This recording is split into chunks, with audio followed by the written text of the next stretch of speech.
Halo semuanya, selamat datang di channel Dokter Anime. Tempatnya bahas alur cerita anime yang durasinya panjang pol-polan. Mimin juga bakal ngasih upload video terbaru juga di sini cuy. BTW Mimin mau ngadain giveaway senilai Rp500.000 buat 5 orang pemenang untuk setiap minggunya. Pengumuman akan diumumkan setiap hari Minggu dan pengumuman akan diumumin lewat Telegram grupnya Dokter Anime cuy. Cari aja Dokter Anime 123. Dokter Anime 123. Caranya gampang banget pastinya dong. Like, comment, dan subscribe channel ini dan komentar bagus dan request judul filmnya cuy. Jangan lewatkan kesempatan ini cuy, karena kesempatan tidak akan datang dua kali. Kalau kalian mau uang 500.000 langsung saja di komen dan dituliskan aja judul filmnya. Gampang banget caranya cuy. Oke lah, kalau begitu langsung saja kita lanjut.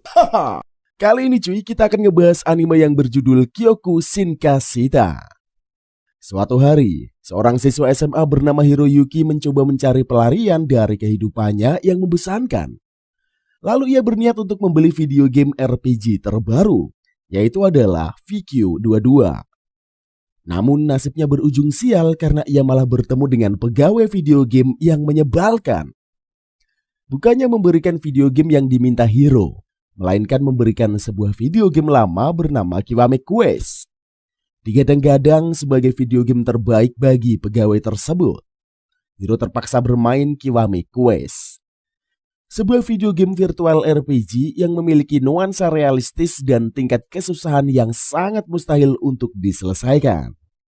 Oke lah, tanpa berbasa-basi lagi, langsung saja kita sikat menuju inti ceritanya cuy. Scene diperlihatkan MC kita di anime ini bernama Hiroyuki. Hiro ini adalah seorang gamer yang merasa dunianya tak kayak ampas. Hiro lebih suka menghabiskan waktunya bermain game daripada mengikuti kegiatan nyata seperti olahraga dan lainnya. Sepulang sekolah, Hiro bertemu dengan dua begundal. Biasanya setiap berjumpa dua begundal, ia selalu minta duit. Maka demi keamanan diri, di hari itu Hiro memberikan mereka uang. Setelah itu Hiro menuju ke toko game untuk membeli VQ seri 22. Akan tetapi ketika mau ngebayar, Hiro kekurangan uang. Ternyata saat menagih uang kepada dua begundal, Hiro salah menyerahkan jumlah duitnya. Alhasil keinginan memainkan Fukui seri terbaru kandas di tengah jalan. Di perjalanan pulang ke rumah, Hiro masih memikirkan soal toko game. Menurut info, harga Fukui termurah hanya ada di toko game barusan. Tidak sengaja, Hiro melihat toko game Kisaragi. Namun dilihat dari penampilannya, toko jadul itu tidak mungkin menjual game terbaru. Meski demikian, Hiro masih mencobanya, walau dalam hati ia meragukannya. Begitu masuk, Hiro disapa oleh penjaga toko nan seksi dan juga gemoy, yang bernama Reona Kisaragi. Ketika ditanya soal Fukui seri 22, Reona malah menceramahi Hiro. Lalu Hiro bertanya lagi, apakah toko game Kisaragi mempunyai Fukui terbaru? Lantas Reona meyakini kalau tokonya itu memiliki game tersebut. Karena harga Reona ditawarkan lebih murah dari toko game sebelumnya, Hiro langsung membayarnya. Namun saat melihat game pemberian Reona salah, membuat Hiro meminta uangnya dikembalikan. Awalnya dia bersikeras menolak game tersebut. Tetapi akhirnya bujuk rayu Reona itu berhasil membuat Hiro menerimanya. Kemudian Reona berjanji akan mengajari cara Hiro memainkan game RPG yang menerapkan realisme. Setelah itu Hiro melanjutkan perjalanan pulang ke rumah. Saat berhenti di rel kereta api, Hiro melihat sampul Kiwaku. Ternyata itu game 10 tahun yang lalu. Sontak saja Hiro kesal ingin menghancurkannya. Ketika teringat uang yang ia keluarkan untuk mendapatkan game tidak diinginkan itu, Hiro mengurungkan niatnya. Setibanya di rumah, Hiro mulai memainkan Kiwakyu. Kini Hiro telah berada di dunia game. Nampaknya Hiro berpakaian seperti pemain pemula. Suasana di sana pun terlihat begitu nyata. Apalagi saat Hiro membuka jendela, hembusan angin sangat terasa realistis. Bahkan rasa sakit mendera Hiro serasa sungguhan. Akibat semua sensasi itu, seolah-olah Hiro berada di dunia lain. Kemudian terdengarlah suara wanita memanggil namanya. Sesegera mungkin Hiro menjawab panggilan itu. Sewaktu wanita gemoy bernama Alicia membuka pintunya, membuat Hiro terkena hantaman. Hiro? Ah! ごめんよ sehingga Hiro pun merasakan kesakitan. Segera, Alicia meminta maaf dan menyatakan ia teman masa kecil Hiro. Tidak lama kemudian, datanglah Martin, abangnya si Alicia, yang datang berkunjung mengajak Hiro memanen apel. Lalu Alicia mengatakan kepada Martin kalau ia tidak sengaja menyebabkan Hiro terkena benturan. Menurut Martin akan gawat bila terjadi sesuatu pada Hiro. Daripada ke dokter, mendingan Hiro makan apel. Sebab ada efek penyembuhan. Sewaktu Hiro menyantapnya, dia kaget. Di dunia game, indera pengecap diaktifkan. Sehingga Hiro merasa seperti makan apel di dunia nyata. Sepintas Hiro teringat sewaktu dia memasuki game di mana diberitahukan bahwa dirinya harus menuju ke kota Flora. Alhasil Hiro menanyakan soal kota itu kepada kedua bestie Kiwakyu-nya. Saat mendengar nama kota itu disebutkan, raut wajah keduanya pun berubah pucat. Kemudian abang beradik mengatakan Hiro sudah kehilangan kewarasan menginginkan pergi ke kota Flora. Untuk menyadarkan Hiro, Martin menghajarnya. Di sela perkelahian Martin, ia mengabarkan bahwa kota Flora terlarang bagi orang biasa. Sebab kalau memaksa ke sana sama saja bunuh diri. Apalagi banyak goblin yang berkeliaran. Hanya utusan khususlah yang bisa berpergian ke kota Flora. Apalagi kota mereka tertinggal dan telah memisahkan diri dari dunia luar. Meski demikian, Hiro tetap nyolot mau ke kota Flora. Menurut Martin, kekuatan Hiro yang sekarang itu mustahil bisa melawan goblin.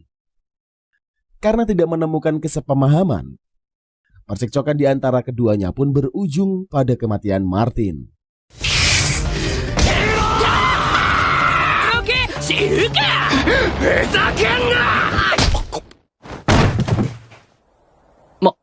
Martin? Hiro tidak menyangka Martin mati beneran. Melihat kakaknya koit, Alicia marah besar terhadap Hiro. Karena takut Hiro melarikan diri dan ia dikejar-kejar oleh Alicia. Tidak terasa Hiro tiba di suatu tempat sembari berpikir semuanya bisa diulang kembali. Mendadak Reona muncul membuat Hiro ketakutan. Ketika mengetahui orang tersebut adalah Reona, dirinya merasa lega. Lantas Reona memberitahu kedatangannya adalah mengajari Hiro memainkan game jadul ini. Kemudian Reona memeriksa gelar Hiro di game. Saat mengetahui Hiro bergelar pembunuh teman sendiri, menyebabkan Reona histeris. Sebab baru saja bermain game, Hiro sudah berada di jalan buntu. Selanjutnya Hiro bertanya, apa maksud kata buntu? Lantas Reona mengatakan Hiro melakukan hal nekat membunuh sahabatnya sendiri. Mendengar ucapan Reona, Hiro mencoba menjelaskan bahwa itu tidak disengaja. Sebenarnya Hiro tidak berniat membunuh. Akan tetapi, kejadian tersebut di luar perkiraannya. Bagaimanapun alasan Hiro, tetap saja Martin sudah meninggoy. Apalagi gelar best friend killer telah melekat pada diri Hiro. Kemudian Hiro berkata tinggal diulang saja gamenya untuk menciptakan cerita baru. Dengan tegas Reona menyatakan, Kiwakyu ini mengedepankan realitas. Jadi pengulangan di game tidak berlaku. Apalagi game menerapkan sistem save. Apapun yang Hiro lakukan, kejadian serupa akan terulang kembali. Sontak saja, Hiro kalang kabut dan merasa Kiwakyu ini benar-benar ampas. Lalu Reona mengabarkan cara satu-satunya Hiro mengganti konsol baru. Mendengar solusi tersebut, bagi Hiro bukan jalan keluar. Karena harga konsol game super duper mahal. Sehingga Hiro tidak sanggup membelinya. Di momen itulah Reona menginfokan kalau tokonya juga menjual konsol game. Setelah mendengar biaya konsol game di toko Reona, membuat Hiro makin tidak berdaya. Habisnya jauh lebih mahal dari harga normal. Ketika Hiro mau minta uangnya dibalikin secara tegas, Reona mengatakan, moto di toko gamenya menyatakan sampai mati pun dia tidak akan menerima pengembalian. Dalam kesempatan itu Reona menginfokan pada pemain bernasib yang sama seperti Hiro yang bernama Gin. Kemungkinan Gin bisa memberikan solusi kepada Hiro atas masalah kematian Martin. Lalu Reona menyuruh Hiro merogoh kantongnya. Sebab ada uang yang akan digunakan untuk membeli pakaian. Saat mau membeli busana, Hiro dikagetkan dengan tersebarnya kabar pembunuhan di pasar. Sekarang orang-orang sedang menceritakan peristiwa naas tersebut. Bahkan Hiro telah menjadi buronan yang membuatnya tidak bisa berkeliaran secara leluasa. Lalu Reona meminta Hiro harus berjalan seperti orang melarat agar tidak diketahui. Ketika berada di depan toko, Hiro takut nanti penjaga toko akan melaporkannya. Lantas Reona mengabarkan bahwa pedagang di dunia game sama seperti di dunia nyata, di mana kepuasan pelangganlah yang diutamakan. Para pedagang tidak akan memilih siapa konsumennya. Soalnya Reona juga seorang pedagang, makanya ia bisa mengambil kesimpulan demikian. Menurut Hiro, Reona tidak bisa dipercaya. Berkat Reona lah, Hiro harus terjebak di game yang ampas ini. Saat melihat-lihat pakaian, Hiro memilih baju termurah. Ketika membayar, penjaga toko mengingatkan bahwa Hiro ini adalah pembunuh. Meski demikian, penjaga toko meyakinkan dia tidak akan melaporkan pelanggannya. Mendengar ucapan penjaga toko membuat Hiro lega.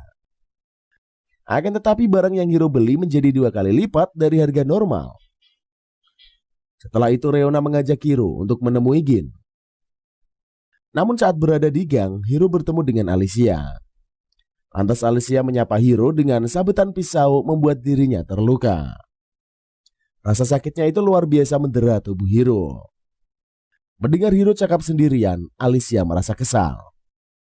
Karena Alicia tidak dapat melihat Reona, maka dia berpikir Hiro berbicara sendirian. Lalu Hiro berlari sekuat tenaga sampai ke tengah hutan. Hiro juga merasa sangat lelah, padahal ada di dalam dunia game. Lantas Reona berkata, kalau Kiwakyu ini tidak hanya menciptakan kelima indera perasa. Rasa lelah dan lainnya bisa terasa di game ini. Selang beberapa waktu, Alicia tiba di hutan. Kemudian Alicia langsung menyerang. Untuk melindungi Hiro, Reona memukuli mata Alicia sehingga Hiro bisa kabur. Akhirnya Hiro bisa balik ke dunia nyata. Keesokan paginya, Reona memaksa Hiro bermain game Kiwakyu lagi. Sepulang sekolah, Hiro masuk ke dunia game. Setibanya di sana, cerita Hiro berlanjut dari tangannya yang terluka. Saat mencoba memakai tanaman obat, Hiro menggunakan cara seperti di dunia game pada umumnya. Akan tetapi trik itu tidak berlaku di Kiwakyu.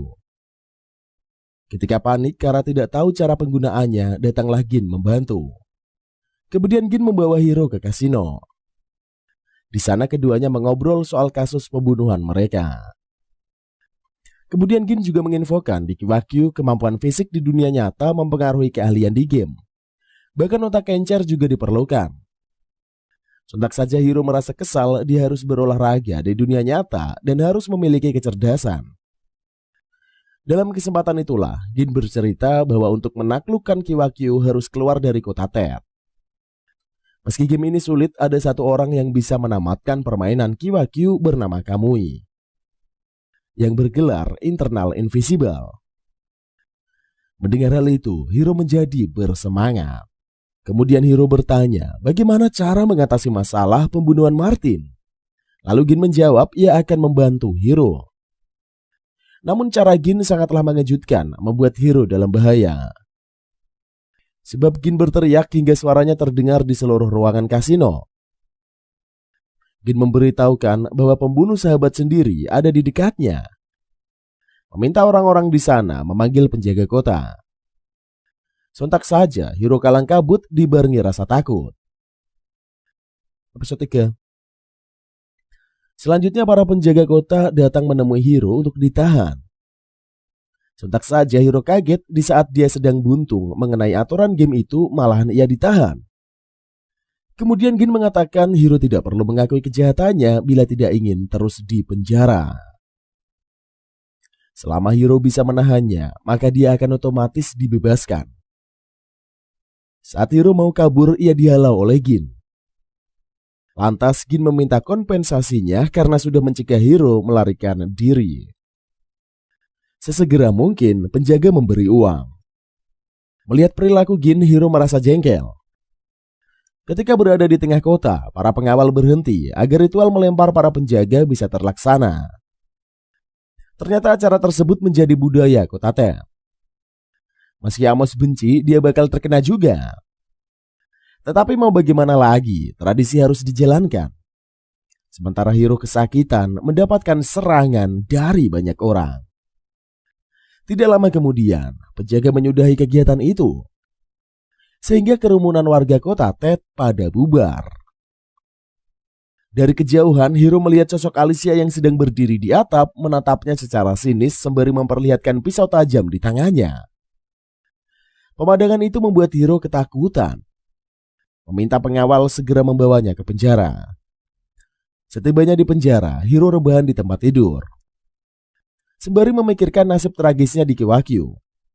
Ketika hendak lockout, sistem game tidak memberi izin. Sebab event di game masih berlangsung. Walau sudah mencoba berulang kali, Hiro tetap tidak bisa lockout. Karena mendapat panggilan alam, Hiro bersiap melakukan ritualnya. Akan tetapi sosok hantu menghentikan tindakannya. Ternyata hantu Martin mendatanginya. Sontak saja Hiro ketakutan. Dirinya tidak menyangka Full Death RPG menyuguhkan kisah horor di game. Dengan gelagapan, Hiro mencoba menjelaskan kalau kematian Martin tidak disengaja. Habisnya Martin sendirilah yang mengambil buah tertancap di pisau. Lantas Martin mengingatkan bila dirinya salah makan. Dikira melahap apel, malah pisau yang disantap. Meski demikian, tak bisa dielakkan, tetap Hiro lah pembunuhnya. Kemudian Martin meminta Hiro mengucapkan janji mereka saat di pohon Kenura. Jelas saja, Hiro tidak bisa mengatakannya. Soalnya dia memang belum pernah melakukan adegan itu. Lalu Hiro menginfokan dia baru saja memainkan Kiwakyu. Jadi dia tidak tahu perihal yang Martin bicarakan. Lantas Hiro dikabarkan dirinya akan berhenti diganggu bila ia tahu apa janjinya. Namun jika tidak kunjung mengingatnya, maka Hiro akan terkena Martin Time. Mendadak hantu Martin akan sering muncul di kehidupan Hiro saat berada di dunia game. Sontak saja Hiro menjadi histeris berteriak minta dikeluarkan dari penjara. Apalagi tubuhnya Hiro dipenuhi dengan noda darah. Kemudian Mizariza datang menyamper Hiro.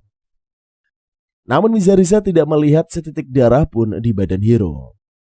Meski demikian, Mizariza akan mengeluarkan Hiro dari penjara. Setelah Hiro keluar, Mizariza membawanya untuk pindah ruangan. Lalu muncullah layar meminta izin Hiro mengikuti event dewasa. Mengetahui perihal tersebut, Hiro merasa bimbang. Akhirnya Hiro memutuskan untuk mengikutinya. Namun Hiro telah salah sangka event dewasa yang dimaksud itu bukanlah seperti perkiraannya. Melainkan ritual interogasi dibarengi penyiksaan brutal menggunakan benda-benda tajam. Setelah mengetahui dirinya akan dimutilasi, membuatnya ketakutan. Lantas Mizariza mengatakan selama Hiro bertahan dari penyiksaan, maka dinyatakan bebas. Akan tetapi kalau Hiro mengakui kejahatannya, dirinya akan dijebloskan ke penjara lagi. Dalam situasi genting, Hiro berteriak untuk meminta bantuan pada Reona. Selang beberapa waktu, Reona akhirnya datang. Namun bukannya membantu, Reona hanya menyemangatinya. Sebab aturan di game, Hiro harus bisa melewatinya. Alhasil momen mengerikan itu membuat Hiro tanpa sadar menyelesaikan panggilan alamnya. Sontak saja, Reona maupun Mizariza kaget dengan tindakan Hiro. Kemudian Mizariza hendak melanjutkan penyiksaan. Tetapi dihentikan oleh Amos. Soalnya penjaga kota Tesla meminta Hiro menemuinya. Mendadak gelar Hiro bertambah lagi dengan embel-embel yang nyeleneh.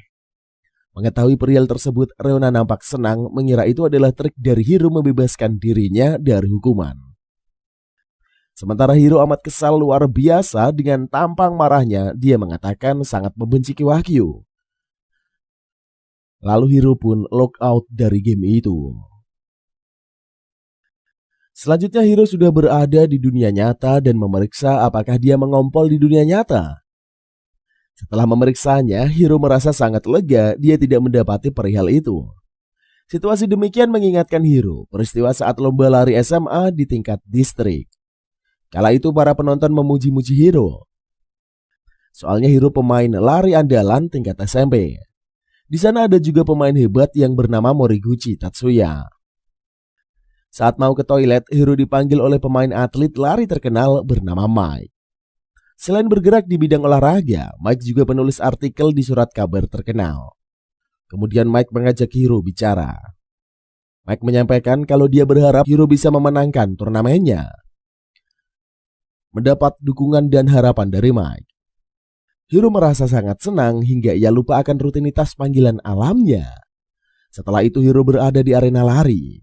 Lalu Fumakumi menyatakan keheranannya melihat Hiro yang bersikap santuy di kejuaraan lari. Apalagi Mike, atlet sekaligus penulis ternama, melihat pertandingan.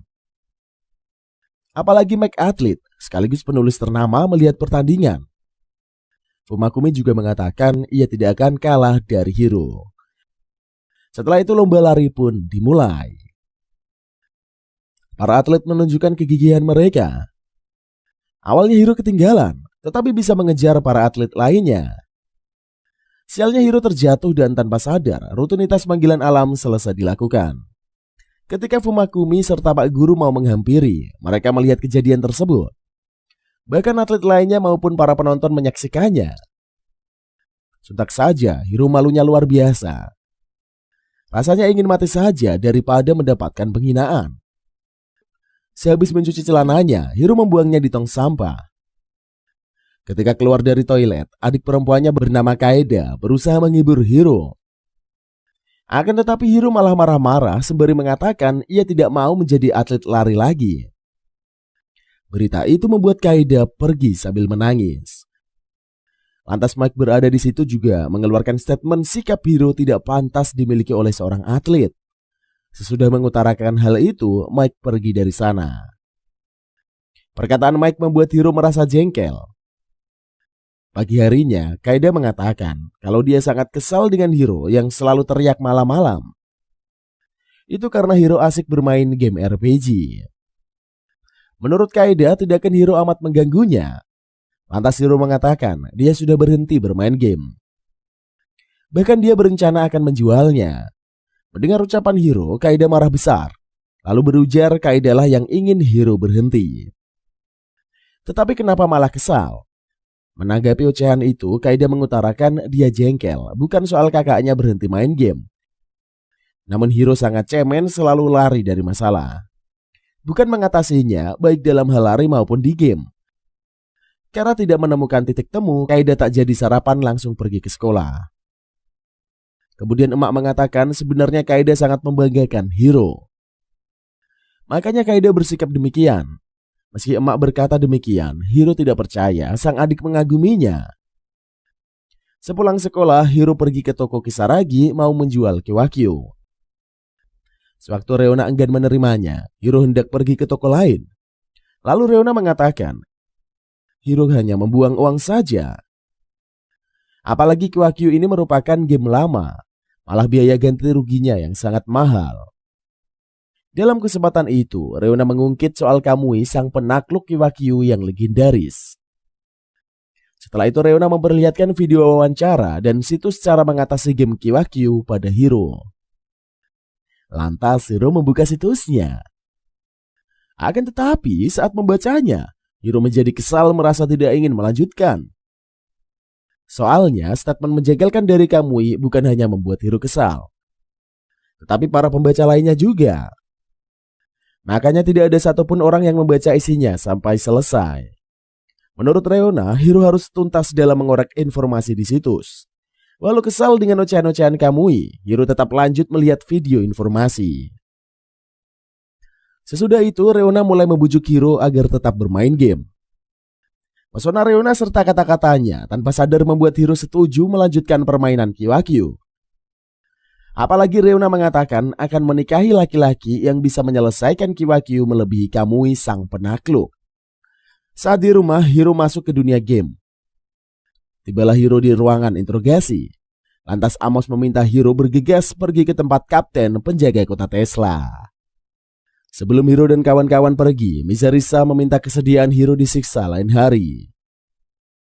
Segera Hiro menolak mentah-mentah permintaan itu. Setelah itu Mizarisa mengambil kain bekas noda ompol sebagai kenang-kenangan sembari menyebutkan gelar baru Hiro. By the way, julukan baru Hiro ini adalah si pengompol megah best friend killer. Selanjutnya Amos membawa Hiro pergi ke kediaman Tuan Tesla. Setibanya di sana, Tesla mempersilahkan Hiro duduk. Di benak Hiro, ia takut nantinya Tesla akan merasa risih kalau dia tahu pakaian Hiro terkena ompol. Akan tetapi dugaan Hiro tidak terjadi. Sembari menyantap makanan, Hiro mendengarkan ucapan Tesla, di mana Tesla mengatakan dia telah melakukan penyelidikan di TKP. Berdasarkan pengamatannya, tidak ada tanda-tanda pembunuhan yang dilakukan. Kalau Hiro berniat membantai, pasti menggunakan pedang, bukannya pisau buah. Menurut Tesla, kematian Martin ini hanyalah kecelakaan. Tesla juga sudah mengkonfirmasikan pada Alicia. Lalu Tesla memperingati bahwa Hiro harus berhati-hati. Sebab Alicia sangat dendam kepada Hiro. Kalau Hiro mendapati masalah perihal Alicia, Tesla bersedia membantu. Mendengar hal itu, Hiro merasa senang. Lantas Reona mengingatkan ucapan Tesla hanyalah formalitas sebagai penjaga kota. Setelah itu Hiro mau pulang ke rumahnya mengambil senjata. Di tengah perjalanan, Hiro dilempari batu oleh warga kota. Sehingga Hiro melarikan diri dari sana. Hiro merasa heran, status tersangkanya telah dihapus. Tetapi mengapa masih saja dia mendapatkan perlakuan kasar dari orang-orang? Lantas Reona berkata, opini masyarakat tidak mudah untuk diubah. Kemudian Reona mengingatkan bahwa Alicia bisa menyerang kapan saja. Maka Hiro harus memiliki bom asap. Karena uang Hiro tidak mencukupi, dirinya harus mencari uang. Cara memperoleh uang di game sama seperti di dunia nyata melalui mencuri, bekerja, dan meminjam uang. Ketika ada target lewat di hadapan Reona dan kawan-kawan, dia langsung menyuruh Hiro merampok. Sontak saja Hiro keberatan, bisa-bisanya dia malah dipenjara lagi. Karena Hiro tidak mau melakukannya, terpaksa melalui jalur pekerjaan. Kemudian Reona membawa Hiro ke pusat kerja sisi lain. Lalu Hiro dinyatakan bebas dari kasus pembunuhan Martin, tetapi pandangan masyarakat belum berubah. Maka pusat kerja lain tempat yang cocok untuk mantan pidana mencari pekerjaan. Setelah itu masuklah Hiro dan kawan-kawan menemui wanita tua. Di sana wanita tua langsung menyebut Hiro sang pembunuh. Segera si nenek memberikan selebaran berisi pekerjaan di bawah tanah. Masa kerjanya 1 bulan dengan gajinya yang lumayan besar. Akan tetapi Hiro enggan menerimanya. Soalnya pekerjaannya terlalu berat, ditambah durasinya memakan waktu yang lama. Kemudian nenek menyerahkan selebaran lain di mana harus menuruti Brain selama 1 jam. Lalu Hiro memilih job tersebut. Akan tetapi saat si nenek menyerahkan cambuk, Hiro mempertanyakan lagi. Ternyata Brain ini adalah kakek tua seorang masokis. Mengetahui hal itu, Hiro tidak sudi mengerjakannya. Lantas Hiro marah-marah pada Reona.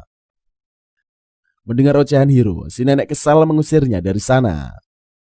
Lalu Reona memberitahu si nenek ia butuh kerja keras untuk bisa membangun bisnisnya. Melihat Hiro yang tidak menghargainya membuatnya sangat kesal.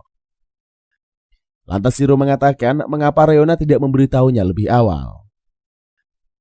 Apalagi sebenarnya Hiro tidak ada niatan untuk menghina. Karena Hiro tidak bisa bekerja, jalan satu-satunya adalah meminjam uang. Makanya Reona membawa Hiro ke tempat Gin. Melihat Hiro yang telah bebas, Gin mengira temannya mampu menahan siksaan. Lantas Reona mengatakan penyebab Hiro bebas karena dia mengompol. Mendengar omongan Reona, Gin terbehek-behek.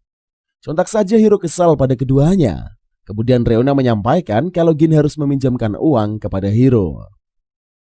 Namun Gin ogah melakukannya, malah mengatai Hiro sebagai bocah pesing. Julukan Gin terhadap Hiro tidak diterima oleh Reona. Sebab julukan Hiro ini adalah si pengompol megah. Lagi-lagi Hiro dibuat jengkel sama Reona maupun Gin. Karena Gin terus memanggilnya si bocah pesing membuat Hiro tidak senang lalu menghajar Gin. Akan tetapi Reona menghentikannya untuk mengatakan kalau tindakan Hiro ini amat tepat. Setelah itu Reona meminta Hiro melanjutkan duelnya, lantaran Gin terus saja mencacinya. Hiro berkelahi dengan Gin. Mendadak asam urat Gin kambuh lagi, hingga ia terduduk.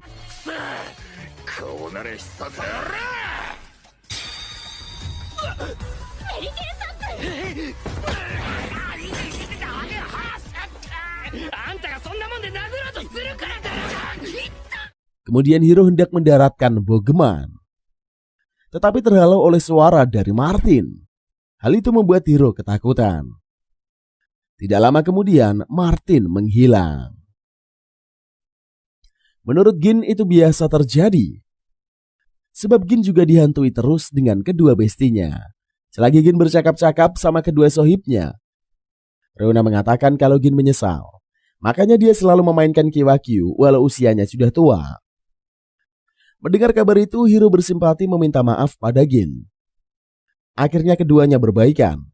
Di momen itulah Reona meminta Gin menyerahkan uang. Karena telah kalah bertarung dengan Hiro, sesegera mungkin Gin memberi Hiro uang. Menurut Hiro, Reona mengambil kesempatan dalam kesempitan. Setelah itu keduanya pergi ke toko peralatan untuk membeli bom asap. Ketika dihadapkan sama dua toko, Hiro lebih memilih toko si wanita gemoy bernama Melissa. Namun Hiro sangat menyesal masuk ke toko Melissa, sebab dirinya harus menghabiskan uangnya. Tidak hanya membayar barang, Hiro harus mengeluarkan biaya tambahan. Kemudian Hiro melanjutkan perjalanannya.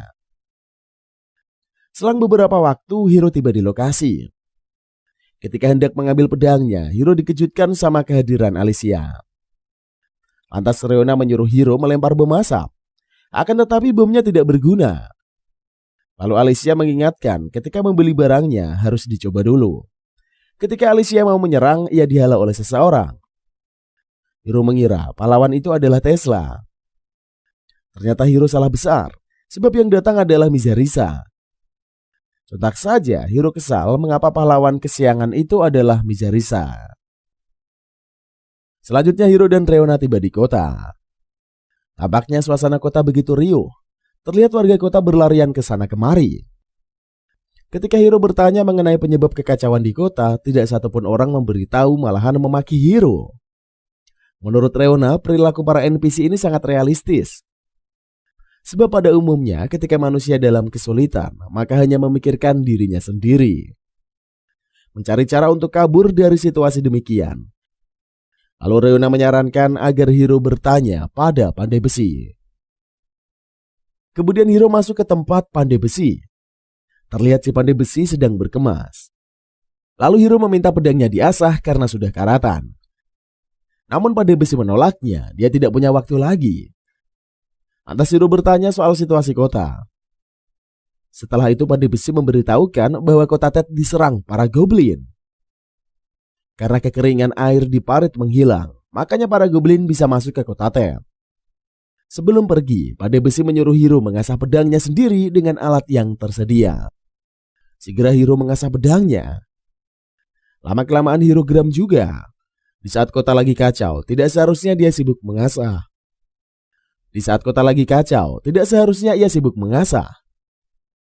Menurut Reona, kalau Hiro tidak mengerjakan senjatanya, tidak akan ia bisa gunakan.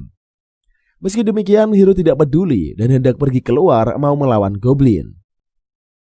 Melihat Hiro ngotot, Reona memberitahukan bahwa bila Hiro mati akan sangat berbahaya buat dirinya. Sontak saja Hiro kepikiran dia akan mati di dunia nyata. Namun Reona membantah pandangan itu. Nyawa Hiro tidak akan melayang hanya karena mati di game. Akan tetapi konsol game milik Hiro akan rusak. Mendengar hal itu, Hiro sangat kesal. Apalagi harga konsol game selangit. Dalam kesempatan itu, Reona bercerita dulu penikmat Kiwakyu mengadukan protes soal kehancuran pada konsol game mereka. Namun, perusahaan yang merilis Kiwakyu menggunakan segala cara agar mereka tidak membayar ganti rugi. Sehingga masyarakat pemain Kiwakyu meminta pihak toko membayar klaim. Gara-gara itulah Kiwakyu tidak dimainkan lagi. Menurut Reona, Kiwakyu game paling ampas seantero dunia. Kali ini Reona mengakui secara jelas bahwa Kiwakyu ini si game sampah. Lantas Hiro protes mengapa sudah tahu begitu, Reona masih menjual game itu padanya. Saat mengintip keluar, ada seseorang anak kecil yang menangis dan goblin berjalan ke arahnya. Sontak saja membuat Hiro panik berniat menyelamatkan sang gadis. Ketika ada para penjaga kota, Hiro menghentikan niatnya. Akan tetapi ketika pengawal tidak berdaya menghadapi goblin, bahkan mereka bertiga telah mutiar. Kemudian Reona mengalihkan perhatian goblin. Di saat itulah Hiro membawa si bocil pergi bersamanya. Namun Hiro dan kawan-kawan tidak bisa lepas dari goblin. Malah mereka dikepung. Karena tidak ada jalan kabur, Hiro meminta bocil lari sendirian. Sedangkan Hiro yang akan melawan Goblin. Ketika bocil lari, Goblin mengejarnya, sehingga Hiro menyusul si bocil. Lihat bocil yang hampir disergap sama Goblin, mendadak skill lari Hiro bangkit lagi.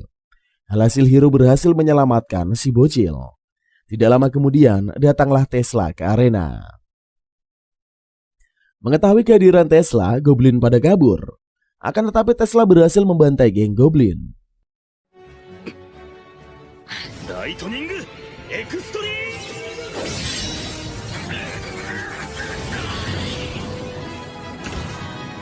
Lalu tibalah bawahan Tesla. Lantas Tesla meminta Amos dan kawan-kawan membawa bocil ke rumahnya. Sebelum berpisah, bocil memberikan salam pada Hiro. Dalam kesempatan itu, Tesla meminta Hiro masuk menjadi tentara bayaran. Bahkan Tesla akan memberi kompensasi pada Hiro. Tanpa pikir panjang, Hiro menerimanya. Karena terlalu lelah, Hiro lock out dari game. Keesokan harinya, Hiro bercerita soal Kiwakyu pada Fumakumi. Lantas Fumakumi berpendapat Hiro menyukai Kiwakyu. Sepulang sekolah, Hiro hendak main Kiwakyu. Namun ia menghentikan langkahnya dan memilih mencari info terlebih dahulu soal Goblin di situs Kamui. Saat membukanya, Kamui menjelaskan soal Goblin serta besarnya persentase hidup melawan mereka. Kamui juga menjelaskan beberapa cara melawan Goblin.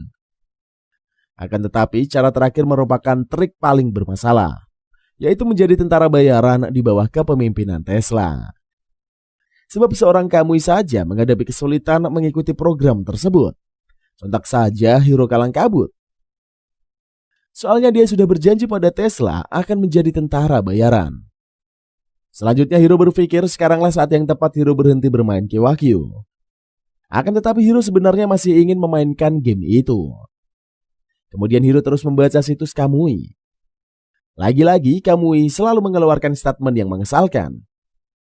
Lalu Kamui menginfokan bila pemain memiliki julukan Best of the Best Friend Killer, dia akan memberitahukan trik menghadapi pelatihan tentara bayaran. Akan tetapi Kamui menguji Hiro dengan kata sandi. Untuk memastikan Hiro benar-benar mendapatkan gelar itu. Setelah memasukkan passwordnya, Hiro mendapatkan beberapa cara menaklukkan pelatihan tentara bayaran. Meskipun demikian, peluang lolosnya tetap saja kecil.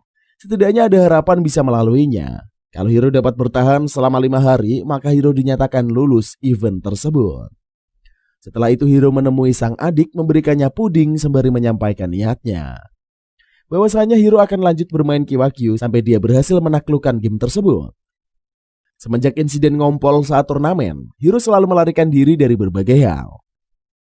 Akan tetapi kali ini dia akan menghadapinya. Maka Kaede harus tahan dengan ceritanya. Lalu Hiro meminta izin sang adik. Kemudian Kaede menutup pintunya sembari mengatakan terserah apa yang mau kakaknya lakukan. Tesla membawa Hiro menghadap Ratu Govern. Setibanya di sana, Tesla langsung disambut hangat oleh Ratu Govern. Setelah itu Tesla mengajak Hiro ke tempat latihan.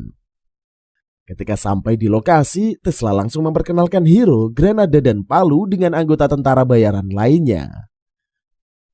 Sesudah itu Tesla pergi dari sana. Lalu datanglah Bob membawa ketiga anak baru ke kamar masing-masing. Kemudian Hiro mengganti pakaiannya dengan seragam pelatihan. Tidak lama kemudian Bob menjemput Hiro untuk pergi latihan. Setibanya di sana, Hiro disapa oleh Katie. Setelah itu Hiro diajak berduel sama Amos. Saat pertandingan, Hiro kewalahan menghadapi instruktur Amo hingga pada akhirnya Hiro kalah telak.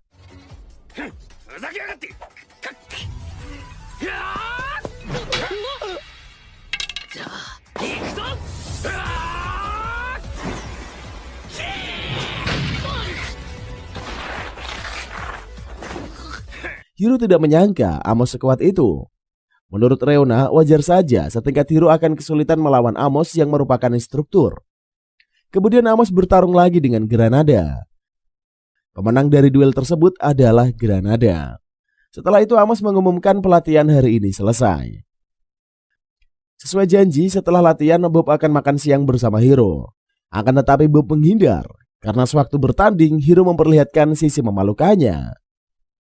Akibat dari peristiwa itu, Hiro dikucilkan. Kini Hiro harus makan sendirian. Kemudian Reona mengingatkan Hiro harus bertahan selama 5 hari lagi sesuai dengan petunjuk Kamui. Setelah itu Hiro dan kawan-kawan balik ke kamar untuk tidur. Keesokan harinya, Hiro bangun kesiangan bergegas ke tempat latihan. Lalu Reona memperingatkan Hiro harus bersikap sopan kepada Amos. Bagaimanapun Amos adalah instruktur latihan. Lantas Hiro menuruti omongan Reona. Lalu Hiro meminta latihan berpedang. Akan tetapi Amos enggan mengajari Hiro. Sebab menurutnya melatih Hiro adalah perbuatan sia-sia. Sehingga Hiro latihan sendirian. Di saat itulah Granada dan palu meledek Hiro. Kemudian Chetty memanggil Hiro untuk latihan berpedang. Sebab Chetty akan mengajarinya. Akhirnya Hiro bisa mendapatkan pelatihan yang sesungguhnya.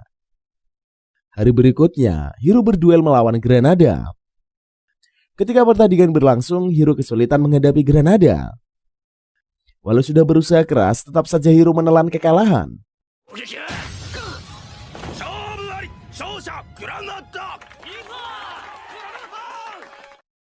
Sehingga pemenang pertandingan adalah Granada. Lantas Granada dan Palu mengatakan Hiro harus membayar mereka kalau mau tetap di sana. Sepintas Hiro teringat 2 teman begudalnya yang suka memakainya. Sehingga membuat Hiro kesal harus merasakan kepahitan dunia nyata di game. Sementara Reona, buah peserta Chetty, berwajah sedih cuma bisa memperhatikan Hiro yang dihina oleh anggota lainnya. Selanjutnya Hiro duduk bersender sembari merenungi nasibnya. Ternyata pertaruhan mental sangat berat. Kemudian Hiro dan kawan-kawan berdiri di ruang konsultasi. Lantas Reona menyuruhnya segera untuk masuk ke sana. Mungkin saja Hiro bisa mendapatkan pencerahan. Saat masuk Hiro mengatakan kalau ia sering dibully oleh teman-temannya. Bahkan Hiro juga dipalakin. Kemudian Jono meminta Hiro menjelaskan secara detail soal masalahnya. Setelah menceritakan bukan solusi yang ia dapat, malahan Jono menyalahkan Hiro yang terlalu lemah tidak punya kekuatan. Menyebabkan Hiro mendapati perlakuan yang tidak baik dari teman-temannya. Sesudah mengatakan hal itu, Jono meminta Hiro keluar soalnya masih banyak orang yang harus Jono hadapi. Sontak saja Hiro merasa kesal mengapa tempat konsultasi bersikap demikian. Menurut Reona itu tidak masalah. Sebab dengan Hiro yang menyampaikan keluh kesahnya, maka akan mengurangi beban di hati. Tidak lama kemudian, Katie menghampiri Hiro. Ketika melihat Hiro yang berada di depan ruangan konsultasi, Katie menanyakan keadaannya. Soalnya ruang konsultasi tempat orang terluka untuk mendapatkan pengobatan. Kalau masalah lainnya ruang konsultasi tidak akan bisa menangani. Lantas Hiro menatap ke arah Reona. Sementara Reona bersikap tidak terjadi apa-apa. Padahal Reona yang menyarankan Hiro masuk ke sana. Ternyata Reona sendiri tidak tahu fungsi ruang konsultasi. Kemudian Katie menyarankan agar Hiro berdoa pada Tuhan supaya masalah Hiro bisa segera diselesaikan. Kemudian Hiro dan kawan-kawan pergi ke gereja. Bukan solusi yang didapat, malahan Hiro disiram air oleh biarawati hingga ia bersin-bersin. Menurut Reona, efeknya mungkin akan terasa esok harinya. Akan tetapi bukannya mendapatkan kejayaan, Hiro harus menelan penghinaan lagi. Apalagi Hiro sampai babak belur dihajar oleh Palu. Sementara Katie meminta bantuan Amos untuk menindak Palu. Namun Amos bersikap cuek dan tidak menggubris tindakan penyiksaan itu. Sedangkan Reona berkata, ia akan menggunakan kekuatan perinya agar penderitaan Hiro menghilang. Keesokan harinya, kejadian aneh menimpa Granada. Di mana Granada kehilangan sepatunya, sehingga semua orang turut andil membantu mencari sepatu Granada. Ketika ditemukan, sepatunya berada di comberan. Menurut Palu, sepatu itu adalah buatan tangan nenek Granada. Sungguh miris bisa berada di kolam. Mau gimana lagi cuy, Granada harus mengikhlaskan sepatunya. Hari berikutnya pun pedang Granada yang menghilang. Setelah mencari kesana kemari, pedang Granada yang berada di jamban sontak saja membuat Granada auto kesal. Lalu menuduh Hiro melakukannya. Soalnya Hiro mau membalaskan dendamnya. Sebab Granada selalu menjahilinya. Sikap kasar Granada pada Hiro ini ditentang oleh teman-temannya. Apalagi Hiro turut membantu pencarian barang-barang Granada.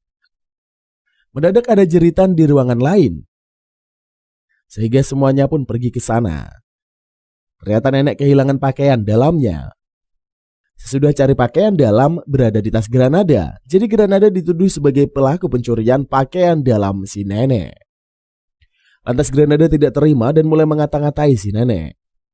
Sontak saja orang-orang keberatan, sebab nenek selama ini mengurusi keperluan mereka, sehingga tidak pantas Granada berbuat demikian. Alhasil Palu dan lainnya mengejek Granada goblin mesum. Bahkan Granada dibenci dan dijauhi. Sikap teman-temannya itu membuat Granada menangis tersedih. Keesokan harinya, Amos mengabari Granada telah mengundurkan diri karena urusan pribadi. Tiba-tiba saja, Tesla datang memperlihatkan surat bahwa Amos berbuat jahat kepada Granada untuk membalasnya. Sebab kala itu Granada berhasil mengalahkan Amos sewaktu latihan tanding. Segera Amos membantah tuduhan itu. Lalu Tesla juga menginfokan penulis surat itu adalah Palu. Kemudian Palu tidak mengakui tuduhan itu. Dalam kesempatan itulah Tesla menanyakan kepada semua orang apakah Amos layak menjadi instruktur. Kemudian Katie membuka mulutnya mengatakan bahwa Amos tidak pantas sama sekali menduduki jabatan itu. Bukan hanya itu saja, Katie juga membeberkan perilaku buruk Amos. Bahkan Katie mengabarkan selama ini Amos, Granda, Palu serta yang lainnya selalu menjahati Hiro. Termasuk Katie sendiri yang bersikap demikian pada Hiro. Alhasil semua mengakui dan meminta maaf pada Hiro atas sikap mereka selama ini. Sementara Tesla mengumumkan Amos tidak bisa menjabat lagi sebagai instruktur. Sesudah mengatakan perihal itu, Tesla pergi. Kini Amos hanya bisa menangisi keadaannya. Ketika di kamar, Reona mengakui bahwa ia adalah dalangnya. Lantas Hiro marah kepada Reona. Apalagi tindakan Reona itu membuat pria dewasa sampai menangis. Menurut Hiro, tindakan Reona amat kejam. Lalu Reona berujar kejahatan harus mendapatkan balasannya. Tiba-tiba saja Hiro mendapatkan gelar baru lagi. Selanjutnya Reona mengutarakan alasan yang sebenarnya memaksa Hiro memakaikan Keiwakyu.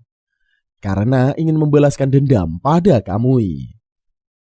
Soalnya dulu Reona pernah ngajakin Kamui pacaran. Akan tetapi Kamui malah menolak dan menghinanya. Kalau Hiro berhasil menaklukkan Keiwakyu, menandakan pemain hebat bukan Kamui saja. Setelah itu Reona akan menikahi Hiro.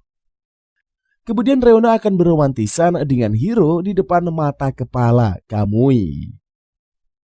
Kemudian Hiro merenungi ocehan Reona. Ketika mengetahui cerita konyol Reona membuat Hiro kehilangan semangat juang. Tidak lama kemudian Tesla menghampiri Hiro dan mengajaknya mengobrol. Di momen itulah Hiro mengajak Tesla keluar kota Tet bersama-sama. Setelah menyelesaikan permasalahan Goblin di kota Tet, Tesla akan mempertimbangkan tawaran Hiro. Keesokan harinya Tesla meminta Hiro bekerja sama dengan Mizarisa dan Alicia saat berpatroli di kota. Sontak saja Hiro keberatan harus berdampingan dengan kedua orang yang berniat membunuhnya. Akan tetapi Tesla beranggapan lain merasa Hiro akrab dengan kedua wanita. Bahkan Tesla merasa itu momen yang sangat tepat di mana Hiro menyelesaikan kesalahpahaman antara ia dan Alicia. Kemudian Hiro dan kawan-kawan pergi ke area yang telah ditentukan. Situasi kota pun sangat kacau sebab terjadinya perampokan di mana-mana. Ternyata sumber masalah yang berasal dari kasino tempat Ginji berada. Setibanya di kasino, Hiro and the Gang disuguhkan dengan banyaknya warga yang ditawan. Lantas Mizarisa ditemani Alicia melawan komplotan penjahat. Di saat terjepit, rekan penjahat menyebut nama Ginji. Rupanya Ginji pelopor kerusuhan tersebut. Karena ketahuan, Ginji mencengkram Hiro. Namun Hiro berhasil lepas dari Ginji. Kemudian Hiro ingin menyelesaikan urusannya dengan Ginji secara gentleman. Akan tetapi Alicia langsung menyerang Ginji hingga mengaku kalah.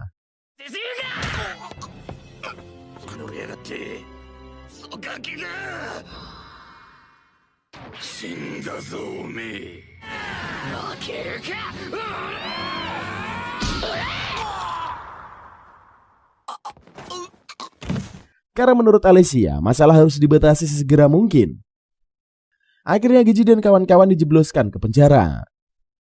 Sebelum pergi, Ginji mengaku pada Hiro, dia sengaja ingin ditahan supaya bebas dari Goblin. Menurut Ginji, Goblin ini tidak akan memasuki wilayah jeruji besi. Sontak saja ocehan Ginji membuat Hiro merasa pria parubaya itu seperti sampah. Tiba-tiba saja lonceng gereja berbunyi, menandakan goblin telah memasuki kota Tet. Di saat itu pula Hiro sakit perut. Sesegera mungkin Reona menyuruh Hiro bergegas buang hajat supaya tidak mengganggu ketika melakukan tugas. Sepintas Hiro teringat kejadian dia ngompol di turnamen karena lupa ke toilet. Setelah itu Hiro melakukan rutinitas panggilan alamnya. Sesudah selesai, Hiro disambut oleh goblin. Sontak saja Hiro histeris mengetahui dirinya diintip sama goblin. Selanjutnya Mizariza mampir ke toilet pria. Melihat pedang berlumuran darah, Hiro tahu kalau Mizariza baru saja membunuh goblin. Ternyata saat Hiro mau ke toilet, Mizariza mengikuti. Lalu Mizariza melihat ada goblin yang berada tepat di atas kamar mandi di mana Hiro berada. Kemudian Mizariza menghabisi goblin tersebut.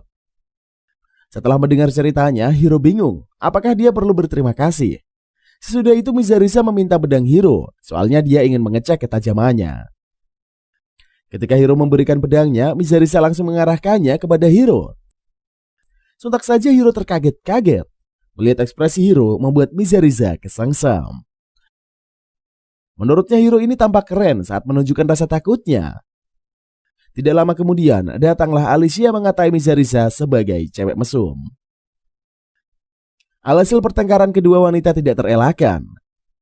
Di momen itulah Hiro kabur dari sana, karena ia tidak mau menjadi korban keganasan Alicia dan Mizariza. Di tengah pelariannya, Reona menyamperi Hiro. Kemudian keduanya saling mengobrol. Mendadak Hiro sakit perut lagi. Sehingga Reona berpikir rasa cemas Hiro ada pada hubungannya dengan dunia nyata. Di mana bila Hiro gugup, dia akan melakukan panggilan alam. Sontak saja, Hiro tidak terima dikatain begituan. Lalu Reona memaksa sembari mengatakan ia adalah orang dewasa. Jadi tidak akan menertawakan kisah sedih Hiro.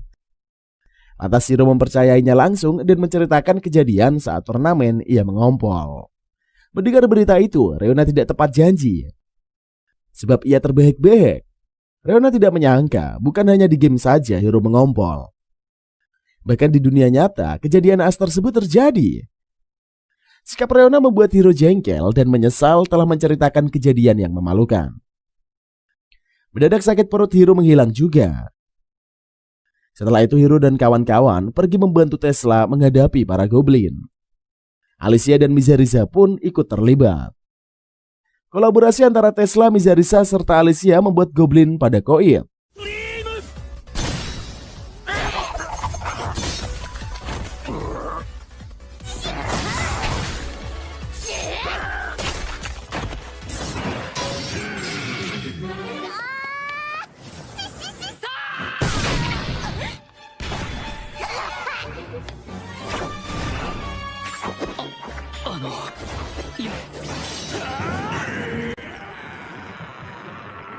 Selanjutnya Tesla menyerang Hiro menggunakan jurus andalannya.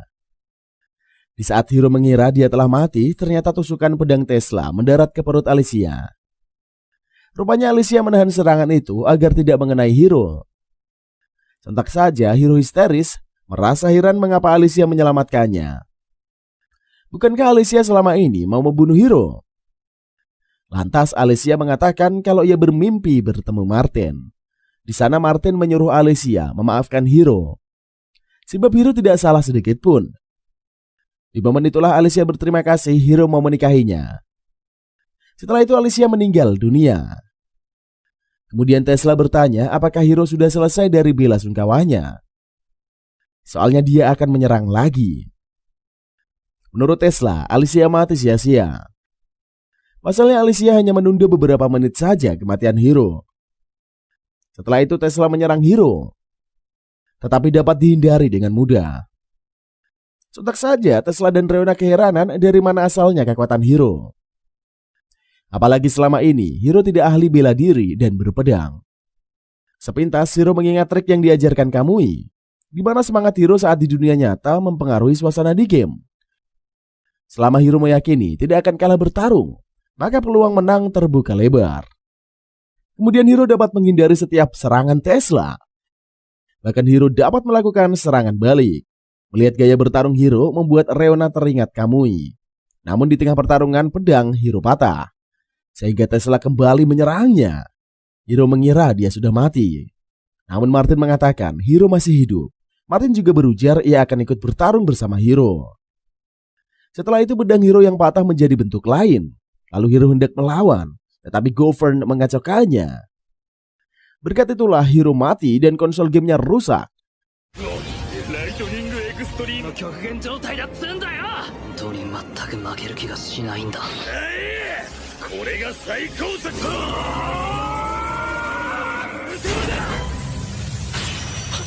Selang beberapa hari, Reona berbicara soal game. Reona menawarkan konsol game baru secara gratis, bukan calon suaminya Hiro. Ketika melihatnya di layar komputer, Hiro meminta Reona menunggunya, sebab ia mau melihat informasi dari situ. Ternyata Hiro bisa mengulang adegan 1 jam sebelum kematiannya. Caranya adalah menggunakan konsol baru dan merapalkan mantra. Kemudian Hiro mengatakan hal itu pada Reona. Akan tetapi Reona merasa Hiro sudah sinting membaca mantra aneh. Lalu Hiro meminta waktu 1 bulan lagi untuk melatih kekuatan fisiknya. Keesokan harinya sebelum berangkat ke sekolah, Hiro lari pagi. Ketika pulang ke rumah, Kaede merasa tindakan Hiro ini lebih baik demikian daripada main game ampas. Sontak saja Hiro tidak terima, Kiwakyu dikatain begitu. Saat di sekolah, 2 begundal bertanya mengapa Hiro melakukan latihan fisik. Apakah untuk menghajar mereka? Sepintas Hiro teringat perlakuan jahat Tesla dan Govern membuatnya naik pitam sembari berkata akan mencungkil mata mereka. Sontak saja, 2 begundal segera kabur melihat keganasan Hiro. Menurut Fumakumi, para begundal memang harus Hiro perlakukan demikian. Setelah itu diperlihatkan pertemuan Hiro dan Kamui di pohon Kenura. Mendadak Hiro terbangun dari tidurnya karena diganggu oleh Reona. Lantas Hiro bertanya hal apa yang telah Reona perbuat ketika dia sedang terlelap. Akan tetapi Reona tidak memberitahunya. Ketika berada di rumah sang MC, ia bersiap memainkan Kiwakyu-nya kembali. Dan ceritanya pun juga berakhir sampai di sini cuy. Bagaimana kesan pertama saat menonton Full Dive? Atmosfer anime ini sama mirip dengan anime Coatis Hero cuy. Karena dibuat oleh penulis novel yang sama, maka gaya pembawaan ceritanya pun juga terlihat demikian. Anime ini mungkin cocok untuk para penonton yang masih menginginkan anime bertema isekai yang menarik cuy. Namun kebalinya anime isekai ini dengan judul baru, ditambah atmosfer yang lebih baru untuk tidak ada salahnya juga mencoba Full Dive. Sebagai pelarian diri untuk menghibur diri dari kelamnya dunia ini cuy. Tapi kalau kalian punya pendapat tersendiri silahkan tulis saja di kolom komentar. Oke lah, sampai segini aja video kali ini karena udah panjang banget dan Mimin juga udah ngos-ngosan. Tapi untuk menghibur kalian semua, gas-gas aja lah. Sampai ketemu lagi bersama Mang Upi di konten-konten berikutnya. Tentunya jangan lupa juga untuk tuliskan rekomendasi film dari kalian untuk kita bahas ke depannya. Sampailah kita di akhir pertemuan kita kali ini cuy. Akhirnya kita mengucapkan see you in the next video and bye-bye.